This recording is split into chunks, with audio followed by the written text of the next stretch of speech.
नमस्कार दोस्तों, आज की तारीख है 27 फरवरी 2021 और हम डिस्कस करने जा रहे हैं आज का डेली 30। आज के डेली 30 में जो टर्म है अंतर्राष्ट्रीय संगठनों के बारे में हम बात करेंगे। 20 प्रश्न उस पे और 10 प्रश्न हम डिस्कस करेंगे करंट अफेयर पे। पहला प्रश्न है, यूरोपीय पुनर्निर्माण एवं विकास बैंक का मुख्यालय कहाँ पर स्थित है? यूरोपीय पुनर्निर्माण एवं विकास बैंक का मुख्यालय स्थित है लंदन में और इसकी जो स्थापना हुई थी वो हुई थी 1990 में। मई 1990 में एक संधि की गई थी उसके द्वारा 15 अप्रैल 1991 को। ठीक है, तो ये दोनों चीजें आप ध्यान में रखिएगा कि स्थापना कब हुई थी और इसका मुख्यालय कहां पर स्थित है। नेक्स्ट, अगला जो प्रश्न है, G20 शिखर सम्मेलन की मेजबानी भारत करेगा, कब करेगा? तो G20 शिखर सम्मेलन की मेजबानी भारत 2022 में करेगा। G20 की स्थापना का उद्देश्य क्या था, कब स्थापित हुआ था? ये 1999 में स्थापित हुआ था। तकरीबन 80% जो विश्व की अर्थव्यवस्था है उसका ये प्रतिनिधित्व करता है। 2022 में शिखर सम्मेलन भारत में होगा, ये तो इंपॉर्टेंट है ही है। इसके सदस्य भी इंपॉर्टेंट है, अर्जेंटीना, ऑस्ट्रेलिया, ब्राजील, कनाडा, चीन, France, Germany, Bharat, Indonesia, Italy, Japan, Republic of Korea, Mexico, रूस, सऊदी अरेबिया, दक्षिण अफ्रीका, तुर्की, यूनाइटेड किंगडम, संयुक्त राज्य अमेरिका और यूरोपीय संघ। नेक्स्ट क्वेश्चन, अगला जो प्रश्न है, अरब पेट्रोलियम निर्यातक देशों के संगठन की स्थापना कब हुई थी? तो अरब पेट्रोलियम निर्यातक देशों के संगठन की स्थापना 1968 में की गई थी। 1968 में जो यह स्थापना हुई थी, इस संगठन का प्रमुख उद्देश्य था तेल उद्योग से संबंधित आर्थिक गतिविधियों के संबंध में सदस्य देशों से सहयोग एवं गठजोड़ को मजबूत करना और सदस्य देशों के तेल उद्योग में औचित्यपूर्ण हितों की रक्षा का मार्ग तलाशना। और इसका जो मुख्यालय है ये भी इंपॉर्टेंट है कि ये कुवैत में है। अरब पेट्रोलियम निर्यातक देशों के संगठन का मुख्यालय कहाँ है? कुवैत में। नेक्स्ट क्वेश्चन, एशिया प्रशांत आर्थिक सहयोग का मुख्यालय कहां पर स्थित है? तो एशिया प्रशांत आर्थिक सहयोग का मुख्यालय स्थित है सिंगापुर में और सिंगापुर में इसकी स्थापना 1989 में की गई थी। और ये स्वतंत्र एवं खुले व्यापार एवं क्षेत्र में वास्तविक आर्थिक सहयोग के लिए गठन एक अनौपचारिक विचार विमर्श का समूह गठित किया गया था ये। और संगठन का उद्देश्य था व्यापार एवं निवेश को उदारीकृत करना और स्वतंत्र और खुले व्यापार का विकास करना। और इसका मुख्यालय तो सिंगापुर में है, यही प्रश्न था। अगला जो प्रश्न है, यूरोपीय कमीशन का मुख्यालय कहां पर स्थित है? इसका मुख्यालय बेल्जियम के ब्रुसेल्स में स्थित है और इसकी स्थापना की गई थी। 5 वर्ष तक कार्यरत रहते हैं इसके जो कमीशन, मतलब ये स्थापना जो की गई थी, इसका यूरोपीय कमीशन यूरोपीय एकता के लिए की गई संधियों और उनके प्रावधानों के संरक्षक का कार्य करता है, तो इसलिए इसकी स्थापना की गई थी। और इसके जो यूरोपीय कमीशन है इसके सदस्य 5 वर्ष तक कार्यरत रहते हैं, इसके जो सदस्य बनाए जाते हैं, तो ये ध्यान रखिएगा। और इसका मुख्यालय ब्रुसेल्स में, जो कई बार पूछा गया है। अगला जो प्रश्न है, शब्द इनर सिक्स किस संगठन से संबंधित है? तो इसका संबंध किससे है? यह है यूरोपीय सामुदायिक बाजार से संबंधित। आंतरिक 6 इसमें जो शामिल है वो Belgium, France, Italy, Luxembourg, Netherland और पश्चिम जर्मनी है। 1957 में रोम संधि के आधार पर यूरोपीय समुदाय बाजार यानी ईईसी की स्थापना की गई थी।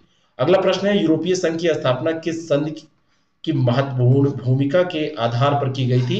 यानी कि यूरोपीय संघ की स्थापना में किस संधि की महत्वपूर्ण भूमिका रही?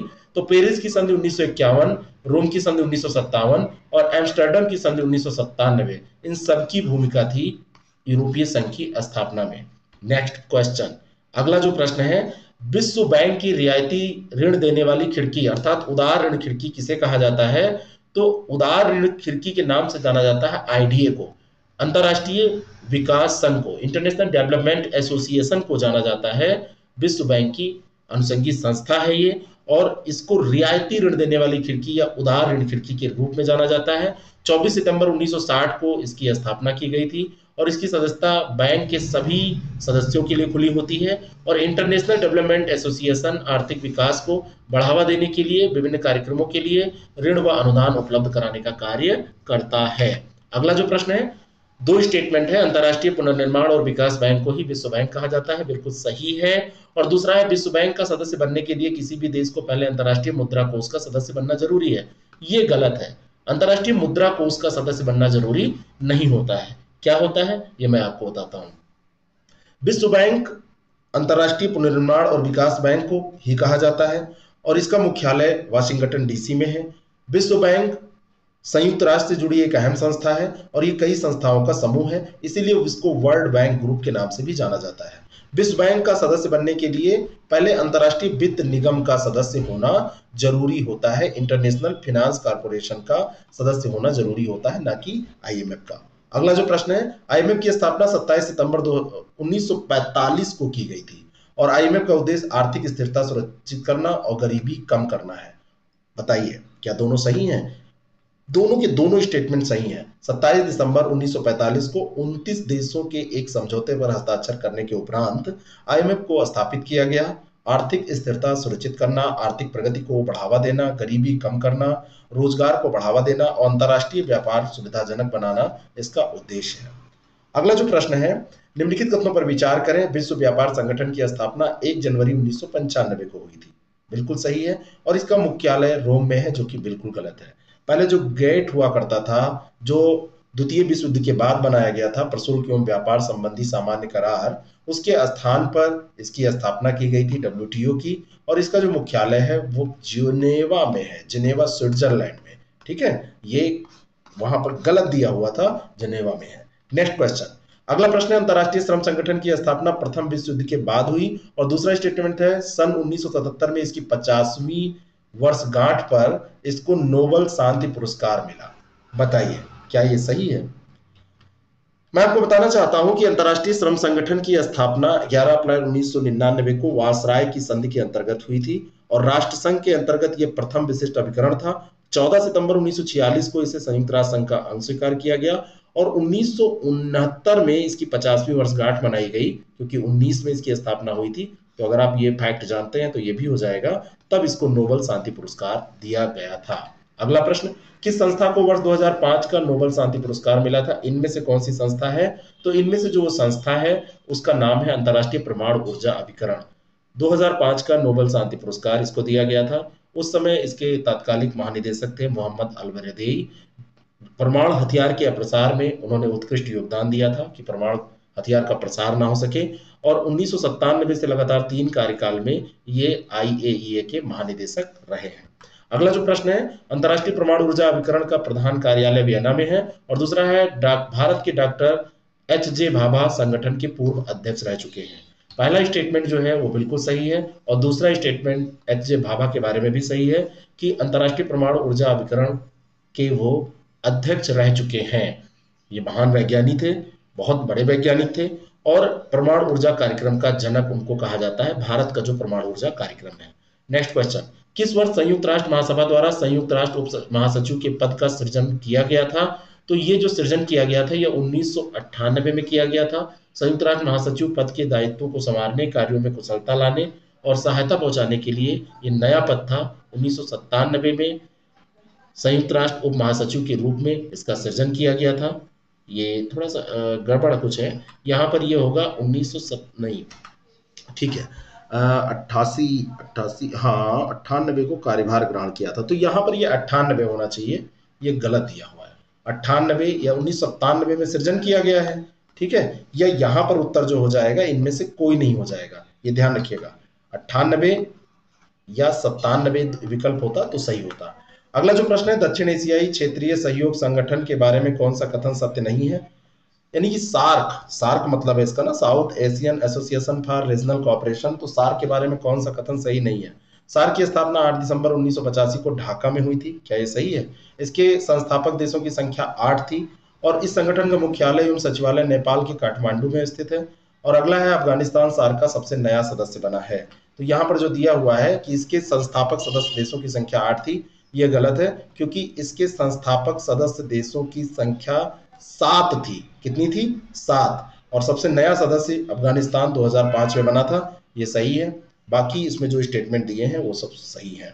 अगला प्रश्न, निम्नलिखित कथनों पर विचार करें। बिम्स्टेक एक अंतर्राष्ट्रीय संगठन है जो दक्षिण एशिया और दक्षिण पूर्व एशिया को जोड़ता है। और दूसरा है कि शीत युद्ध के दौरान बिम्स्टेक की स्थापना की गई थी। क्या ये दोनों के दोनों स्टेटमेंट सही हैं? सोचिए, तो दोनों के दोनों स्टेटमेंट सही नहीं है। पहला तो सही है, 1997 में इसकी स्थापना हुई और इसका मुख्य उद्देश्य सदस्य देशों के मध्य आर्थिक सहयोग करना था। क्या था? सदस्य देशों के मध्य आर्थिक सहयोग करना, आर्थिक सहयोग में सुधार करना। तो पहला स्टेटमेंट इसका सही है, लेकिन जो दूसरा स्टेटमेंट है वो गलत है, क्योंकि यहां पर दिया हुआ है शीत युद्ध के दौरान की गई थी, तो शीत युद्ध वाला स्टेटमेंट यहां पर गलत है। नेक्स्ट क्वेश्चन, अगला जो प्रश्न है, निम्नलिखित में से किस संस्था को नोबल शांति पुरस्कार, इंदिरा गांधी शांति पुरस्कार और प्रिंस ऑफ एस्टोरियन अवार्ड मिल चुका है? मतलब तीनों अवार्ड किसको मिल चुका है? और इस संस्था का नाम है यूनिसेफ। संयुक्त राष्ट्र बाल कोष यानी United Nation children's fund UNICEF संयुक्त राष्ट्र महासभा द्वारा 11 दिसंबर 1946 को बनाया गया था, और इसको 1965 में नोबल शांति, 1989 में इंदिरा गांधी शांति और 2006 में प्रिंस ऑफ एस्टोरियन अवार्ड मिल चुका है। अगला जो प्रश्न है, पहला स्टेटमेंट है इस्लामिक सहयोग संगठन का मुख्यालय सऊदी अरब के जेद्दा में है, और दूसरा है इथोपिया इस्लामिक सहयोग संगठन का संस्थापक सदस्य है। तो क्या ये सही है? दोनों के दोनों स्टेटमेंट सही है। पहला स्टेटमेंट तो सही है, इस्लामिक सहयोग संगठन की स्थापना 25 सितंबर 1989 को रबात में हुई, और यह एक अंतर्राष्ट्रीय संगठन है, और यह संयुक्त राष्ट्र के बाद दूसरा सबसे बड़ा अंतर सरकारी संगठन है। इसमें सदस्य राष्ट्रों की संख्या 57 है, 40 मुस्लिम बहुल देश हैं। इसका मुख्यालय सऊदी अरब के जेद्दा में है, और पाकिस्तान इसके संस्थापक सदस्यों में शामिल था। और यहाँ पर दिया हुआ है कि इथोपिया इसके संस्थापक सदस्यों में है, तो ये गलत है, इथोपिया इसमें शामिल नहीं था। अगला जो प्रश्न है, 12 जनवरी 1948 को WHO का सदस्य बना भारत, क्या ये सही है? पूछा जा सकता है आपसे, क्योंकि कोरोना के कारण ये बहुत चर्चा में रहा है, और WHO का दक्षिण पूर्व एशिया का क्षेत्रीय कार्यालय नई दिल्ली में स्थित है। तो दोनों के दोनों स्टेटमेंट सही हैं। 12 जनवरी 1948 को इसका सदस्य बना, नई दिल्ली में इसका दक्षिण पूर्व एशिया का क्षेत्रीय कार्यालय है, और वर्ष 1977 में चेचक का उन्मूलन भारत ने किया था, जो कि WHO के सहयोग से किया था। अब करंट अफेयर के प्रश्न है, पर्यावरण स्थिति रिपोर्ट 2021 के अनुसार सतत विकास के लक्ष्य को प्राप्त करने की दिशा में भारत कौन से स्थान पर है? तो भारत का इसमें जो रैंक है वो 117 है, 117, 192 देशों में 117 है। और ये जो रिपोर्ट है ये centre for science and environment के द्वारा जारी की गई है, और इसमें 117 स्थान, इसका 117वें स्थान पर है, और भारत पाकिस्तान को छोड़कर सभी दक्षिण एशियाई देशों में पीछे है। अगला जो प्रश्न है, वित्त मंत्री निर्मला सीतारमण ने 1 फरवरी 2021 को अपने केंद्रीय बजट 2021 के भाषण के दौरान एक बैड बैंक की स्थापना का प्रस्ताव दिया है। बैड बैंक दूसरे वित्तीय संस्थानों के खराब ऋण और अन्य अवैध परिसंपत्तियों को खरीदने के लिए स्थापित किया जाने वाला बैंक होता है। तो ये दोनों के दोनों स्टेटमेंट सही है। बैड बैंक जो होता है वो यही है कि दूसरे वित्तीय संस्थानों की जिसकी खराब स्थिति है, ऋणग्रस्त हैं, अवैध परिसंपत्तियों को वो खरीदेगा, और बड़ी मात्रा में गैर निष्पादित परिसंपत्तियां रखने वाली संस्थाओं द्वारा इन परिसंपत्तियों को बाजार मूल्य पर बैड बैंक को बेचा जा सकेगा, और इस तरह की परिसंपत्तियों को बैड बैंक में स्थानांतरित करने से मूल संस्थाओं द्वारा अपनी बैलेंस शीट को सही किया जा सकेगा, और इस जो ये परिसंपत्तियां होंगी, परिसंपत्तियों के अनुमानित मूल्य में कटौती भी करनी पड़ेगी, ऐसा नहीं कि उसका पूरा मूल्य मिल जाएगा। तो ये दोनों बातें सही हैं। अगला प्रश्न है, सरस आजीविका मेला 2021 का आयोजन कहाँ किया जा रहा है? तो ये उत्तर प्रदेश के नोएडा में किया जा रहा है। ये जो मेला है इसका उद्घाटन 26 फरवरी को किया गया, 14 मार्च तक ये चलेगा। ग्रामीण विकास मंत्रालय के द्वारा इसका आयोजन किया जा रहा है। 27 राज्यों से 300 से अधिक स्वयं सहायता समूह और हस्तशिल्पी इसमें भाग ले रहे हैं, और 150 स्टॉल और ये सब खान पान की चीजें इसमें लगी हुई हैं। अगला जो प्रश्न है, 27 फरवरी 2021 को किस भारतीय क्रांतिकारी की 90वीं पुण्यतिथि मनाई गई? तो ये थे चंद्रशेखर आजाद। चंद्रशेखर आजाद का जन्म 23 जुलाई 1906 को हुआ था, और 27 फरवरी 1931 को प्रयागराज में जो चंद्रशेखर आजाद पार्क है वहां पर मुठभेड़ में इन्होंने स्वयं को गोली मार ली थी, और अल्फ्रेड पार्क को बाद में चंद्रशेखर आजाद पार्क के नाम से बदलकर उसका नाम चंद्रशेखर आजाद पार्क रख दिया गया था। अलीराजपुर जिले के भाभरा गांव में इनका जन्म हुआ था, जो कि मध्य प्रदेश में है। अगला जो प्रश्न है, global anti terrorist watchdog financial action task force ने किस देश को जून 2021 तक ग्रे लिस्ट में बनाए रखने का फैसला लिया है? तो ये पाकिस्तान ग्रे लिस्ट में था, और इसी को जून 2021 तक बनाए रखा जाएगा ग्रे लिस्ट में। ये FATF ने FATF ने फैसला लिया है, और ये निर्णय आतंकवाद का मुकाबला करने के लिए 27 सूत्री कार्य योजना का पूरी तरीके से पालन करने में देश की विफलता के मद्देनजर लिया गया है। और FATF ने अक्टूबर 2020 में पाकिस्तान को ग्रे लिस्ट में रखा था, और तब तय किया था कि FATF विश्व बैंक, एशियाई विकास बैंक, अंतर्राष्ट्रीय मुद्रा बैंक, जो मुद्रा कोष है, और यूरोपीय संघ से पाकिस्तान को सहायता प्राप्त करने की अनुमति नहीं देगा। तो ये अभी भी शामिल रहेगा। अगला जो प्रश्न है, भारतीय सेना द्वारा शीघ्र ही उपयोग किए जाने वाले मैसेजिंग प्लेटफॉर्म का नाम क्या है? तो इस मैसेजिंग प्लेटफॉर्म का नाम है SAI, इंटरनेट के लिए सुरक्षित application, secure application for internet, SAI इसको बोलते हैं। और ये भारतीय सेना जल्दी ही साइबर सिक्योरिटी क्लियरेंस और डेटा परीक्षण प्राप्त करने की प्रक्रिया संपन्न होने के बाद इसका उपयोग शुरू कर देगी, है ना। और 1 अप्रैल से माना जा रहा है कि इसको वो स्टार्ट कर देगी प्रयुक्त करना। आपको बताना चाहता हूं कि अगर आप यूपीपीसीएस का एग्जाम दे रहे हैं और उस एग्जाम में अच्छा स्कोर करना चाहते हैं, तो आप हमारी टेस्ट सीरीज प्रोग्राम को ज्वाइन करिए। यूपीपीसीएस 2021 1 मार्च से ये स्टार्ट हो रही है। आप इसको आगे भी कंटिन्यू कभी भी कर सकते हैं, लेकिन इस टेस्ट सीरीज की कुछ खास बातें हैं। 30 टेस्ट इसमें है, विषयवार टेस्ट है, फुल टेस्ट है, करंट अफेयर का कवरेज है, सीसैट 20 में कवर किया गया है, प्रत्येक टेस्ट की पीडीएफ, प्रत्येक टेस्ट की व्याख्या सहित पीडीएफ, ये सब इसमें आपको प्रोवाइड किया जाएगा और ये केवल 499 रुपए की है। तो ये मौका है आपके पास कि आप इसका लाभ उठा सकते हैं। तो आप देख लीजिए आईएएस प्रेप एकेडमी ऐप को डाउनलोड करके, और वहां से आप इसको एक्सेस कर सकते हैं, या हमें व्हाट्सएप या कॉल करिए 6307281212 पर। अगला जो प्रश्न है, मूडीज ने हाल ही के पूर्वानुमान के अनुसार 2021-22 में भारत की जीडीपी विकास दर कितनी रहेगी? तो मूडीज का जो ये अनुमान है, उसने कहा है कि 13.5% रहेगी, और इसने कहा है कि अगले वर्ष देश की वृद्धि दर जो रहेगी वो 6.2% रहेगी। तो रेटिंग एजेंसी है मूडीज, 21-22 में जीडीपी के बारे में ऐसा अनुमान भारत की उसने लगाया है। अगला प्रश्न है, किस केंद्रीय मंत्रालय ने city innovation exchange platform launch किया है? तो ये लॉन्च किया है आवास और शहरी मामलों के मंत्रालय ने, ठीक है। और इस प्लेटफॉर्म में 400 से अधिक स्टार्टअप, 100 स्मार्ट शहर, 150 से अधिक चैलेंज स्टेटमेंट होंगे। और इस प्लेटफॉर्म का उद्देश्य है शहरों की चुनौतियों के लिए अभिनव समाधान सॉल्यूशन तैयार करने के लिए शिक्षा, व्यवसाय और सरकार को एक मंच पर लाना। अगला जो प्रश्न है, नए सूचना प्रौद्योगिकी के नियमों के अनुसार डिजिटल प्लेटफॉर्मों को कितने घंटों के भीतर आवश्यक जानकारी प्रदान करनी है? तो ये 72 घंटे की सीमा रखी गई है। और सूचना प्रौद्योगिकी मध्यवर्ती दिशा निर्देश और डिजिटल मीडिया आचार संहिता नियम 2021 को हाल ही में तैयार किया गया है, जिसे इलेक्ट्रॉनिक्स और आईटी मंत्रालय द्वारा जारी किया गया है। और इसके अंतर्गत ये फैसला लिया गया है कि इन नियमों के तहत व्हाट्सएप जैसी जो प्लेटफॉर्म है, उनको 72 घंटे के भीतर अधिकृत एजेंसियों को पहचान सत्यापन की जानकारी देनी होगी। नेक्स्ट क्वेश्चन, अगला जो प्रश्न है, अल्पाइन प्लांट प्रजाति जो गंभीर रूप से लुप्तप्राय है किस राज्य में खोजी गई है? तो इस प्लांट को खोजा गया है अरुणाचल प्रदेश में। कहां पर खोजा गया है? अरुणाचल प्रदेश में।